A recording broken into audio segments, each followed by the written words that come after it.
I want to bring you back to the world of fantasy art. What is fantasy art? Fantasy art is a genre of art that depicts magical or other supernatural themes, ideas, creatures, or settings.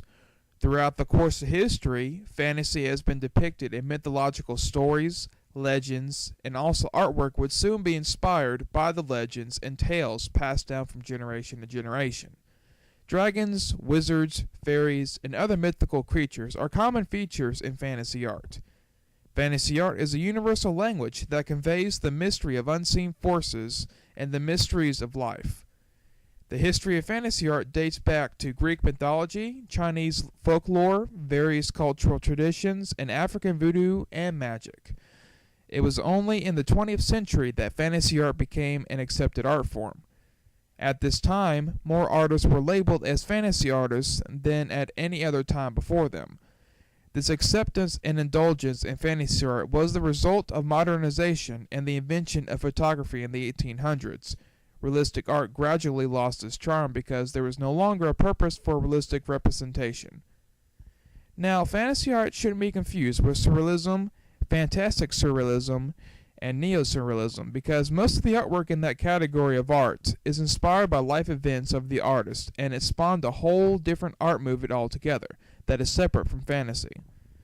Artists needed a new challenge in the art world and focused on expressionism, cubism, abstraction, fantasy, and surreal art. Unfortunately, fantasy art does not receive much of positive attention as that of surrealistic art. Fantasy art is not considered part of the canon, or fine art, basically meaning that it is not hung in galleries, supported by governments, or even a popular study in art schools.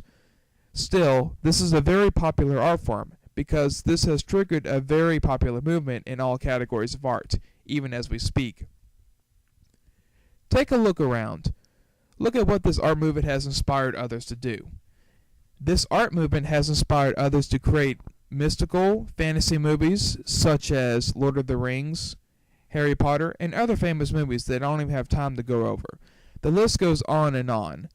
But in conclusion, on that note, it is in human nature to aspire to the supernaturalness of life. Today, fantasy art continues to be extremely popular where artists and art lovers can enjoy sci-fi, surreal, mythological, unexplainable, imaginative, and taboo themes.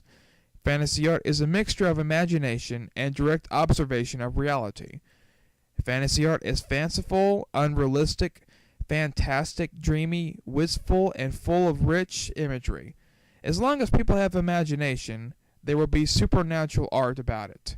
Thank you for listening, and good night.